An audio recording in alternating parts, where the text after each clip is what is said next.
Hello, everybody, and welcome to the Get Pucked podcast. Matt, Dave, Vito, and Luca. We got the full roster today. How you guys doing? Great. Oh, so Fantastic. much enthusiasm. We're fantastic, Matt. Woo! Thank you. Thank you very much. Gentlemen, we got some obviously good news. The Canadiens are doing very well, and they're sitting in a fantastic position in the standings. That said, I want to be the Debbie Downer and talk about the other side of the coin, as I do. Because to me, I'm like just looking at this and I'm saying to myself, how sustainable is this success? And point of the reason why I'm saying this is because when you go and look at their wins, albeit when you look at them and you scrutinize the gameplay, I think you can make the agreement that they played some really, really good hockey. There's been momentary lapses here and there, but overall, the product on the ice has been fantastic. Doubly so since Martin St. Louis said, the kid has shown enough and now put Demidov on that power play and basically solved all their woes. What I want to talk about specifically is how they're winning. And they're doing it a lot by one goal. And more often than not, having to go to overtime. It just so happens that Cole Caulfield is saying, this is going to be my year of overtime and set records and do all kinds of wonderful stuff. And that's been working out very well. My question is it sustainable? How long can they continue to play this brand of hockey before the one goal wins start becoming one goal losses? Vito, start us off. I don't care how they win, as long as they win. And you know what? Look, they're doing it. The issue I have with them is that they don't play a full 60 minutes. And they seem to struggle with the second period. The first period, they come out strong. I have no issues with it. The third period, it's like even if the other team's got a lead, you almost could feel like, okay, Montreal has a strong chance of coming back, and they likely are going to come back to push it to overtime. They got to figure out how to play a full 60 minutes, tighten up that defense, and I think it's going to come naturally. Every team's going to start to tighten up a little bit, and I'm not really concerned that it's going to switch over and have one goal losses. They have too much firepower. That first line is dynamite. The offensive pressure, they barely have to. They're barely in the defensive zone. I mean, I see no issues, and you mentioned it too. The moment they put Demidov on that power play, it just changed everything, and they got Who would've sustained thought? pressure. Who would have thought, right? It's like All of crazy. us. But okay. I'm not. Last year Montreal at the same time at a 12-game span, they were dead last in the NHL. They were. Dead last. Mhm. We were talking about a lottery pick, and that it was going to be another lot. Now you look at this year, and they're first in the Atlantic. So I don't care how they get the wins, as long as they get the wins, and they're doing it in an entertaining fashion. But is it sustainable? Is this something that you think, hey, we'll look back on the rest of the season when it's over and maybe they're going to rack up, I don't know, I think tons of wins, but we're always going to be like, oh, overtime, lots of extra hockey given the players. talent that they do have, the skill set that they do have, the skilled players, how everybody kind of is driving together and whatnot. I do think it's sustainable. I don't think every game's going to go to overtime. They're going to get regulation wins, and they're with that there's going to come some regulation losses as well. But they keep banking those 2 points in the standings, and that's what matters at the end of the day. It doesn't matter how they get it, but I think it is sustainable. And you know what? Given the firepower that they have, whether it's Cole Caulfield, whether it's Demidov, whether it's Suzuki and all that, when they get to overtime, I'm almost at the point where I'm starting to think it's a 98% chance they're winning this game. Doesn't matter who they're facing. Okay, Luca, do you share Vito's sentiment on this? Is this a sustainable recipe for success with these one goal overtime wins, or is something going to give? Well, I just want to say it's really funny you bring up the question because I had the exact thought a couple of days ago.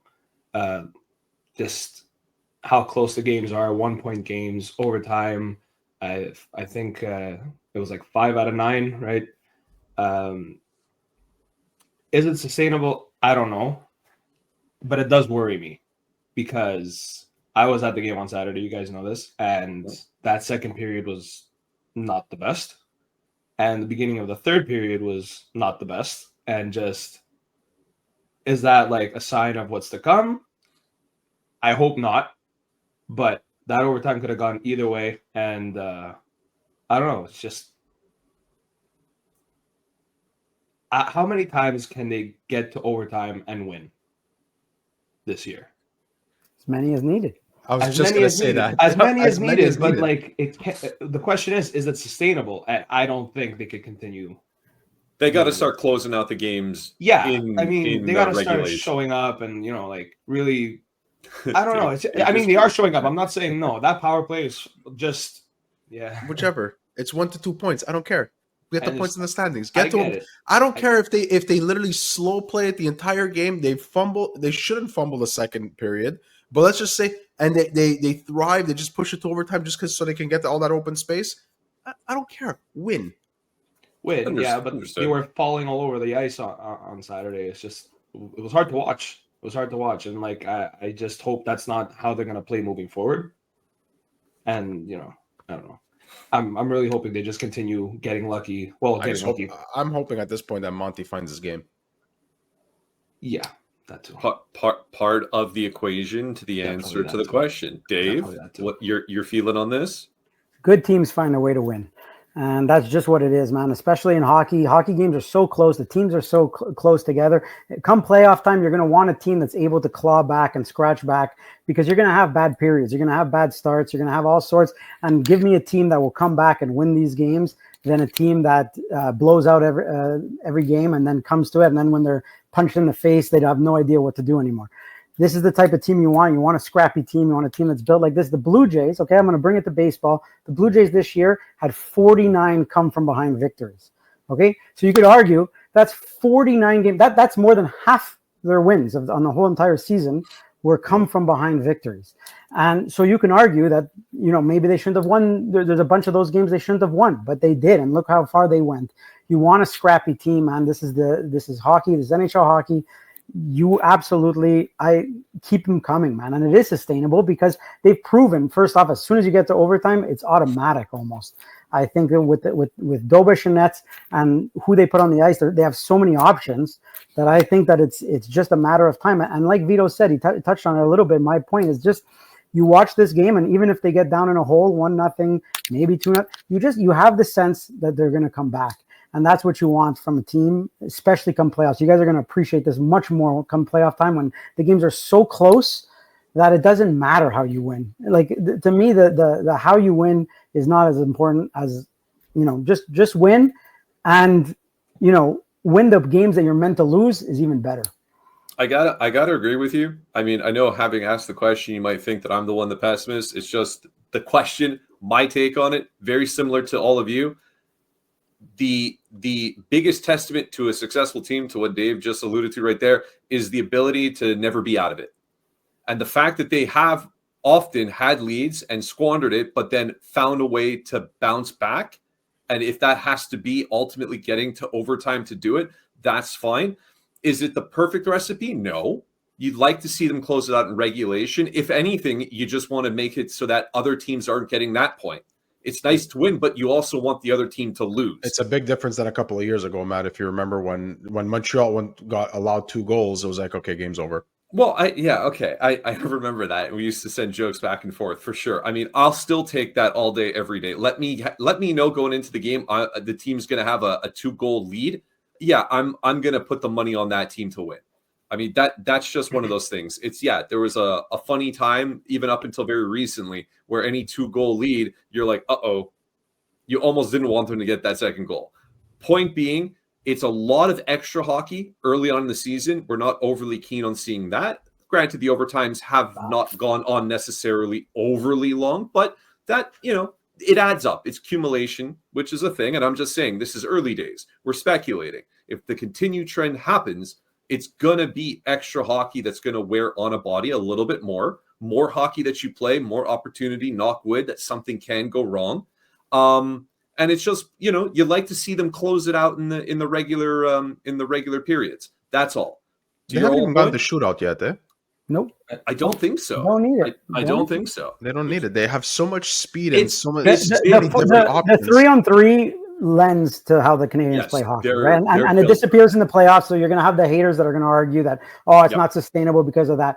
But it doesn't matter. The fact of the matter is that this overtime and the way it is in the regular season, it's built for a speedy, talented team like the Montreal Canadiens. Yeah. So, I mean, I honestly think that they could win every game. It even would if not even surprise me if they won. They'll Even every if the haters, single overtime game. even if the Which is haters end up great. saying that there's no overtime where it's 3-on-3 in the playoffs, they're 100% right. But at the same time, Montreal's 5-on-5 is actually better than their power play. Actually, their power play has improved drastically. It's I can't even say yeah. that. But their 5-on-5 Yeah. game has been it's solid too. Yeah, for sure. So, I mean, yeah. their only real issue is not playing a full 60 minutes and fading away in the second period and then getting their legs back to start the third. You have a whole season to correct that. agree. Which is perfect, right? And ultimately, you're seeing, like Vito was pointing out early on, when you look back a year ago at the same time after 12 games, they're dead last. Now at the same point, they're sitting at the top, which is light and day difference from 1 year to the next. And it's just showing you the strides the team is taking. All players are clicking. You've got many guys that are putting up some really fantastic points right here in the early onset of the season. And to your point, gents, and I think most will agree, win any which way you can. I think that's the sentiment. So those that are a little bit concerned, and the reason why I pose the questions, because I like to take a pulse of the situation of the fandom that's out there to what I'm able to see. And there are those concerns that are starting to percolate. You don't want to take away from the buzz and the hype and the excitement of the winning, but they're like, how long can they continue this on? I guess indefinitely is the answer. You'd like to see it not go necessarily to overtime every other game. But in reality, they get to overtime, like we're all in agreement, it lends to their strength. And more often than not, it's looking like they're going to close those games out. So that's great stuff. And it kind of leads into the next question, which is, I'll phrase it a little bit different than what I kind of gave you guys sort of the teaser about when I wrote it. The team is playing really well. They have a couple guys injured, notably Gouli, who's still out, and Patrick Laine, who's going to be out for some time. When you talk about improving a team, and you're always looking to improve a team, I think that's fair to say that Kent Hughes and Gordon are going to look no matter how well the team is doing.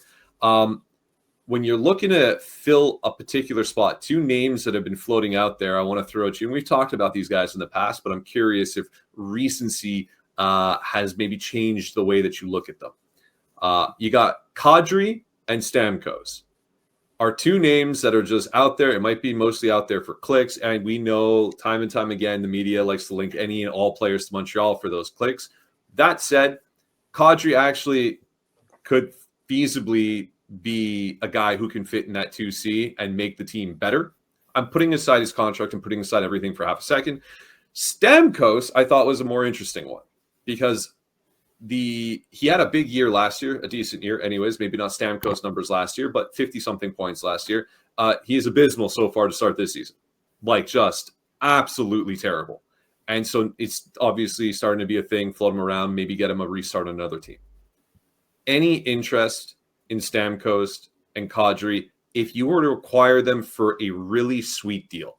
I don't even want to get into what the deal might be. Let's just assume it's a slam dunk for the Habs. They're winning that deal. Are these two guys that you'd even be interested in? We'll go the horn the other way. Dave, you start. Man, if you would have asked me in the offseason, I probably would have, taken a flyer on Kadri. My intellectually, I think you shouldn't make a move right now for those two guys. I think Stamkos is done, man. I hate to say it. I love the guy. He's one of my favorite players. He probably has some hockey left in him. Just doesn't match, I don't think, the vibe of what the Canadiens are trying to do. You see how he's playing this year. Maybe it's an anomaly, but, 50 points is not the Stamkos we knew anyways last year. It's just, to me, I don't know. I had Stamkos is not even a consideration for me in today's world. And Kadri, it's just like you kind of think he would fit, and obviously he would make the team better in the immediate. But again, it's a big contract, and it goes on for a while. And also, like, does that preclude you from going and getting somebody else? And that's what my main thing is right now. My main thing is you have some home run swings you could take probably near to the trade deadline. in terms of who your 2C can be. And we obviously know, one of them is on a jersey on the wall and behind somebody here. Like, obviously, you can't really game plan around that. But you kind of have a stopgap. Like, going into the season, you're kind of like, oh man, this does not look good on paper, and you're kind of worried about it, and you're kind of but right now, the way that the season is going, it's working. It's working, man. So maybe that's not sustainable, and maybe it's too much to ask of these guys, and eventually it'll break. But it gives you the luxury of waiting, and I don't think I'd rush into going to acquire Nazem Kadri, and I would say no on both of those guys, especially Stamkos, but more so Kadri. It's just, to me, it's intriguing, and it's like, oh, you want to say yes, he's a rough and tumble guy. He has that character and swagger that you want. He technically grew up a Habs fan, depending on who you want to believe. So, I mean, I would still say no. No on both accounts. Luca? Yeah. So I know you hate when I do this, but not only do I agree with Dave, but he also said everything in the order that I was going to say it in. And so right we're opinion. gonna That's why. say it again. Put your own take on, your own flair. So Stamkos, in my opinion, is not the player he used to be, and I don't think he ever will be again. Which is sad to say, because he was, one of the most dominant players in the NHL. Kadri, I wouldn't, just because the team is playing so well right now. You don't want to mess with the chemistry they have going. The only one that I would actually go after, like Dave said, is Crosby, because that would just change everything, and that's a home run. And also the contract, yes. But yeah, no, I wouldn't do anything right now. You just gotta. To be clear, it's not about the chemistry. Like, I'm not one of those guys who will always say, don't mess with the chemistry of the team. If you can get better, you get better. So just to be clear, that's not what I meant in terms of that. I just meant they don't have to go out. They're not in a rush to go get a CC right exactly. now, because things are working out for them. Exactly. And if it's working, why change anything right now, right? Which is a fair point. I think a lot of people are saying it. I think mostly the point that they bring up is that some guys are overachieving. And how long could overachieving go before you might crash and burn, and you had the opportunity to correct it before you got to that point, is where we're at. But I do have a side question for you specifically, Luca. If I gave you the ability to snap your fingers and replace, I know he's injured, but Patrick Laine and Stamkos, if you can swap them, would you do that swap?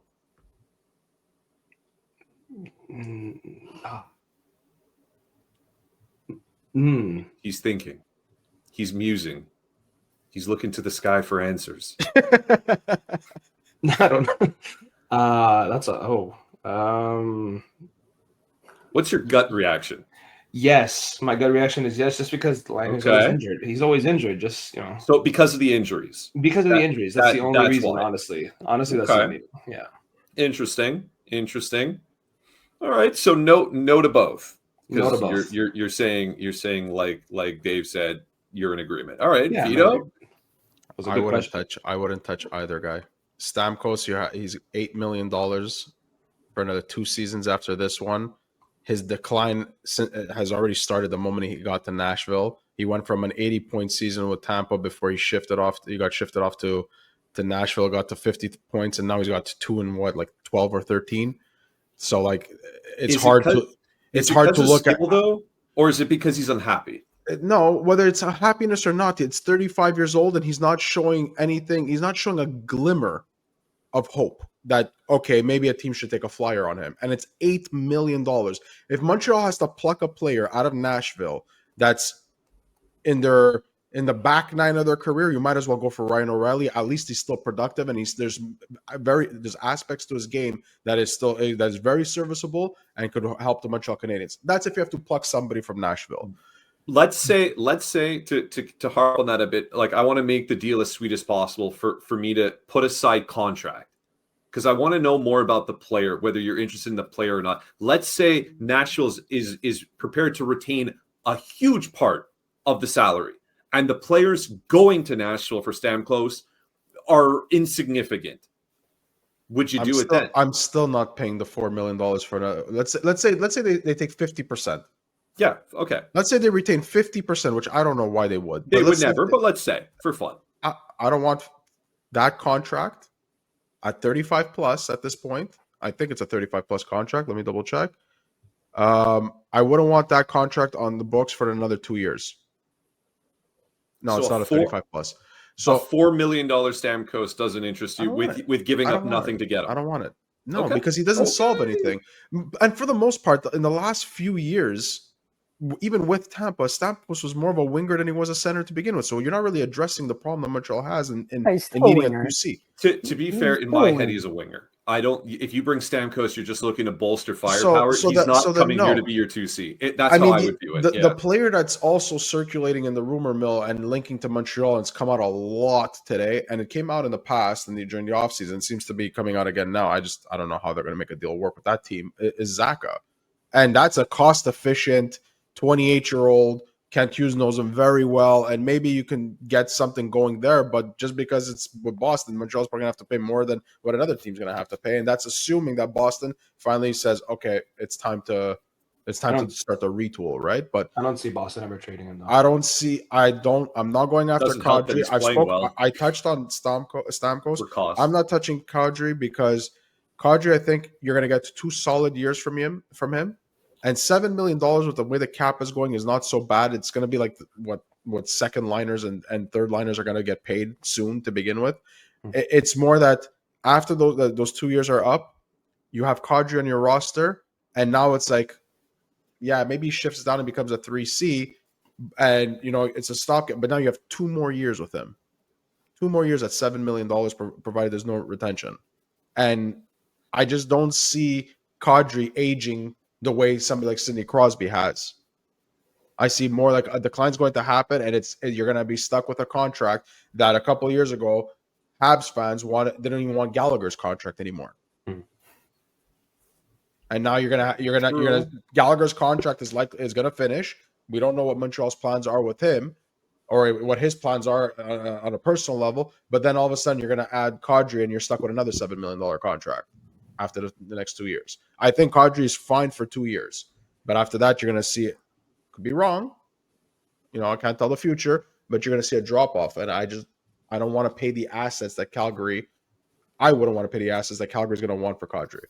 That's fair. And I'll ask you the same question that I asked Luke, and I'll hit you back, Dave, afterwards. If you were able to snap your fingers and swap Laine with Stamkos, you wouldn't do it? No, because Laine's contract is done at the end of the books, at the end of the season. That's $8.7 million that Montreal could do whatever they want with it. So it's exclusively, and you're right to say it if it is, it's exclusively contract based. It's the dollars and cents, not the player. I think both don't fit on the roster. So if I have to keep a player that doesn't fit, I'd rather keep the younger guy, even if he just shows up at the end of the season and gives me playoff time, than the guy who's 35 who might not be able to keep up with the speed of the team. And then you're gonna have to see somebody like Marty St. Louis, who knows Stamkos, who's played with Stamkos, is gonna try to make this guy happy. But you're finally saying the thing that I was gonna bring up after Dave answered, which is, are we not factoring at all the relationship between Marty and him and what that might bring out of him? No, not to me. I mean, look, the Stamkos is a professional. He's a fantastic player. I think he'd play his heart out regardless. I don't think Marty St. Louis is going to. I just don't think. I don't think so, man. I think it's just it's taking its toll on him, man. He's getting up there in the years, and I think it's just. I mean, I think it's productive. You could prove me wrong, probably, and he'll go to a team and he'll start putting up points. But I honestly, I wouldn't take a flyer on it. I wouldn't. I mean, I want a hot take about Steven Stamkos at this point, and people might hate me on this one. I think there's more of a role in the NHL today for a 40-year-old Corey Perry than there is a Steven Stamkos right now. They play incredibly different styles of hockey. But that's why. That's the point. Yeah, Corey Perry changed his style a little bit to, he slowed down, but he found a niche in his game that teams coveted and said, okay, he made it to the finals on like 5 out of the last 6 years or whatever it was. But he's also the unlucky penny. Steven Stamkos didn't change his style. Steven Stamkos is still trying to be the sniper and not trying to, Okay. So this reminds me of like another sort of it's not an expression, but anyways, like a puncher never loses his punch.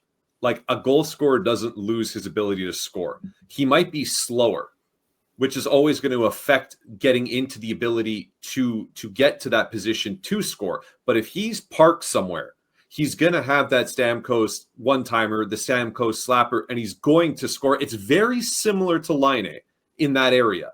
Where my mind goes, and I'm not necessarily maybe as hard no as you three are. I would probably end up being no, but there is that something in my mind when I look at Steven Stamkos play, and when you saw him leave Tampa, where he didn't want to leave, and he goes to Nashville. And I'm sorry, but Nashville is not a hockey market. It isn't. They could say it is. They have an NHL team. I hope they stay. I don't think they're terrible, but it's not. Stamkos is Canadian, and like it's not probably the place he wanted to be. He was drafted. He's at Tampa. He's there his whole career. He would have stayed his whole career. He would have been very happy. He won his cups. But if he has the opportunity, what I'm getting at is I don't think he's a happy hockey player. And if you put a guy who still has a little bit left in the tank, which I think he does, and you put him on this high octane offense the Canadiens are putting out there with a coach who played with him, who knows him, who will tell him and drive. And I do believe there's a lot to say about coaching in hockey. Man, he signed in Nashville. He wasn't traded to Nashville. He signed that. He could have went anywhere. He could have went home to Toronto. He could have gone anywhere he wanted. Yeah, but they're probably. But it's his decision. Fair, how could you sign somewhere and then be like, "Oh, I'm unmotivated to play for this crap"? People make mistakes all the time. He might have gone there with the best intentions, but having lived there and staying there and seeing what's going on, maybe Nashville's a beautiful city. I'm not here it's actually considered one of the best cities to live in. Guys, I'm not poo-pooing on Nashville. All I'm saying is it's not a hockey town. That's all I'm saying. And maybe we don't know what's happening in his personal life, and maybe maybe it just comes down to winning. He's on a bad Nashville team. There's a lot of maybes coming out of your mouth, but I can tell you one guarantee: this guy don't want him.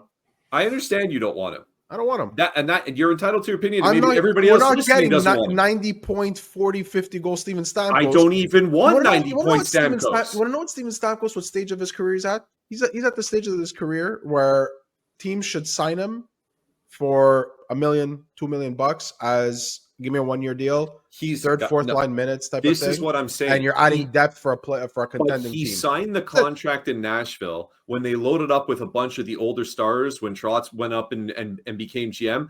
And of course he's going to take the money. It's probably the biggest contract that he was offered. My point being is it's not working. And I do think there's something left in Stamkos. He's got whatever he has this year. I don't have a stat lineup, but I think he's got like 1 goal and like 2 assists or something. He's not that guy. I will be super as much as he's not a 90-point guy anymore. I'll be super surprised at 2 points in. Hold on. Wait a minute. 2 points in 13 games and at a -6. Yeah. I'd be very surprised that any team right now takes a risk, even at $4 million for him. If they do, it's just because he's got the Steven Stamkos name.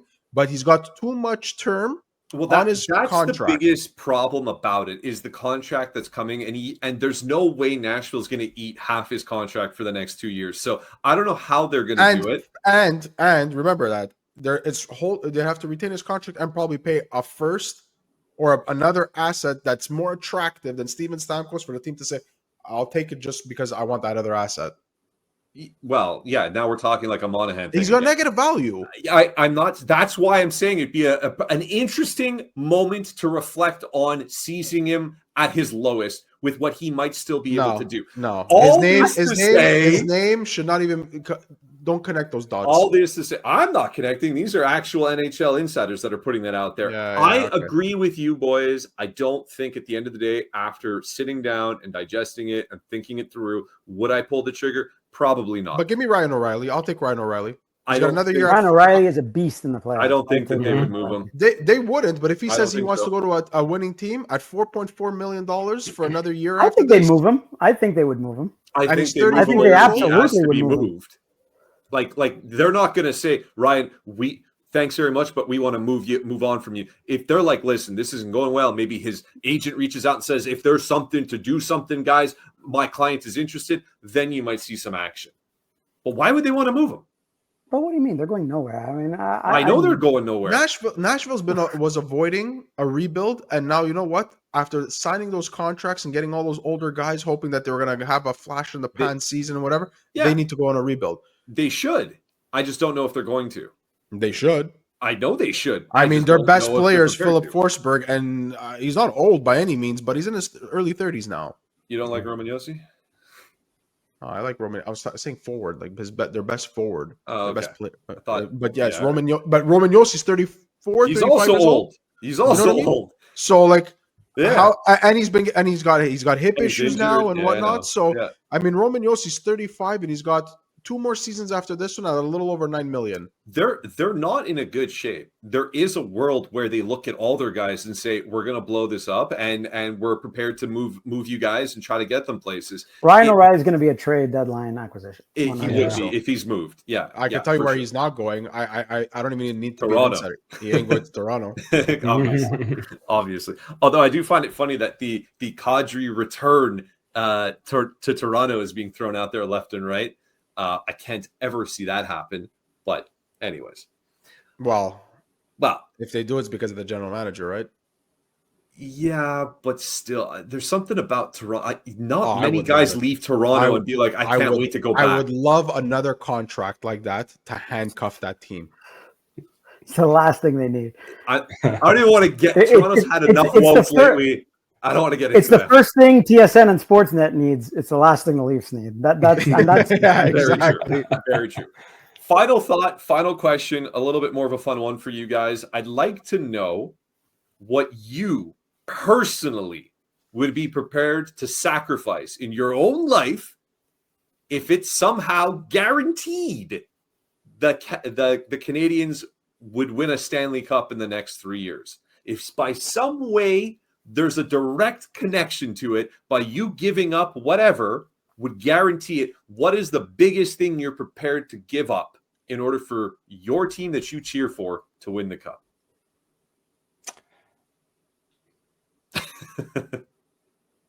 Lucas, start with that drum set behind you. It's too loud. Not enough. Not If high it gets on the Not cup, high yeah, enough. you could take it. Go. Not high enough. You want me to answer mine? I'll start. I I'll start. I told you guys the question earlier. I'm surprised you don't have answers. Nothing. I wouldn't give up anything. And I'll tell you this why. It's sports is a good addition to your life. It's a fantastic thing. It's a great thing. Here we go. But You don't have to actually give up anything, boys. I understand. But I'm just saying. It's just to so me. nothing. You would give nothing. Look, you're morning coffee right now. for a week. You wouldn't give that up? What do you mean? I don't drink coffee, first off. Your tea, whatever. Like, whatever. I don't know, man. Like, it's just... You guys. That's such an insignificant thing to give up. I mean, obviously, you'd give up a pen. You're saying nothing. But it just... Nothing? Look, I'm as big a Blue Jay fan as any. They were freaking 2 outs away from the World Series win. I wouldn't give up anything significant to see them win the World Series. What at the end of the day, other than, I guess, happiness, like, what does a Habs what does it bring? win What does it give? Bring to me? What's the ROI on a Habs win for me? You know what I mean? So to me, okay. Dave I don't want to be a Debbie Downer. I don't want to be a Debbie Downer. I'm just trying to little bit of. What's the most significant thing you would give up then? Yeah, that's what I'm saying. What's the most significant? It doesn't have to be very significant. Just by I don't know. Just by my stance, I can't answer that question. I don't think anybody should give up anything. Nothing. They need to earn it themselves. He won't help them at all. I understand. Luca, what would you give up? What would I give up? I already have so little. Like I barely sleep. I never get vacation time. That was amazing. Like I'm always working. Like my drum set. I'd give up my drum set. Like I don't have nothing to give. Oh, that was a great answer. That was good. So Dave would give up nothing. Luca has nothing to give because he has so little. Vito, what would you do? I can't wait for me to be called something in the comments. I'd give up my friendship with Matt. Wow. You know what? That's savage. Can I consider that a win-win for me? I get the Habs to win, and I don't have to deal with him anymore. I know I'm not gonna put a value on it, but I'll say there's definitely some importance to me. I give up my hockey card collection. I give up my Alright, pretty entire good. hockey card Whoa. collection We know how important that if is it to meant you. if it meant that the Montreal Canadiens won the Stanley Cup. I was playing. Now, with by the give it idea up, I mean I'd sell it. See, Matt, that's a good answer. I was That's the playing. answer I you're was playing looking with the for. idea of my Ken Dryden or my Carey Price Okay. jersey signed, but like they're Okay. gonna, Yeah, they are gonna win the cup. So like, And of all you guys, Matt probably has an idea of my hockey card collection because every time I won or got something, I kind of sent it his way, and he's like, "How the heck do you keep getting this stuff?" Type of Really? thing. But It's You have a good it's collection? it's substantial. It's really, substantial. it's Yeah. nice. Yeah. oh, We're not getting into Yeah. details because, Yeah, the internet, sure. but It's not like you could retire on it, but it's You nice. can't retire. You It's can't nice. retire. There's no way. Believe me, I would have retired already. I would have Yeah. if I could retire on just the one card. I would have, guys. Very It would have been good. gone. Okay. But I'd say my hockey Okay. card collection and my friendship with Matt. Okay. I'm That's curious fair. to know what Matt's answer is. Okay. Yeah, Matt, what's your Me? answer? No, mine's deeply personal. I can't. What are you talking about? No, No, you asked the question. You're gonna You answer. That's can't- why I asked the questions, No. boys. Deeply No, personal. no. That's no. why Now I I'm just asked gonna the think the question. worst of it. No. Come on. No. What would I mean, honestly, what would I give up? I would probably give up going Gaming for on 6 months. vacation for the next.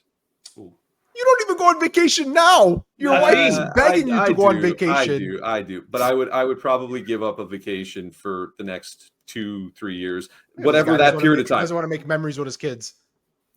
I'll do it here while we go Right to in the core parade. memory While we time go to of the the kids. parade downtown. That's what I would do. All right. No vacation for me until You they know win what? the cup. I'll tack on another one. If I had to sign this, I would give up gaming for at least 6 months. If it meant the Montreal Canadiens would win the cup. There are so many people looking at you. Grand Theft Auto's coming out. Hockey cards and video games, and they're looking at you like, what He's sacrifices? gonna be such a miserable person. What by the end of that sacrifices he's giving? Did you say for Hey, 6 months? these are things I like to do. So for yeah, six, there's for 6 months sacrifices. time frame only. Dude, Oh, I don't know. yeah, Grand Theft Auto's I coming thought out to in myself May, a man. year would be long. Grand Theft Auto- I'm not going to be like one of those people that are going to exaggerate and be like, yeah, I'd give up 4 years of my life. No. Listen, I didn't know what you guys were going to answer. I thought maybe if somebody said that, I'd be like, you guys, maybe much there. I am curious to know in the comments if you got this far, if you would indulge us. Let us know what you would give up, if anything. Are you a Dave and you give up nothing for your sport and it doesn't matter? Or are you more of a diehard guy and you're prepared? You know what? I would do this for the team, for the fandom. I would give up X. Let us know in the comments. Also, let us know about any of the other things that you heard on the episode. If you have any questions for us or comments or anything that you'd like to throw out there, always a treat to read them in the comments. Keep that going on, of course.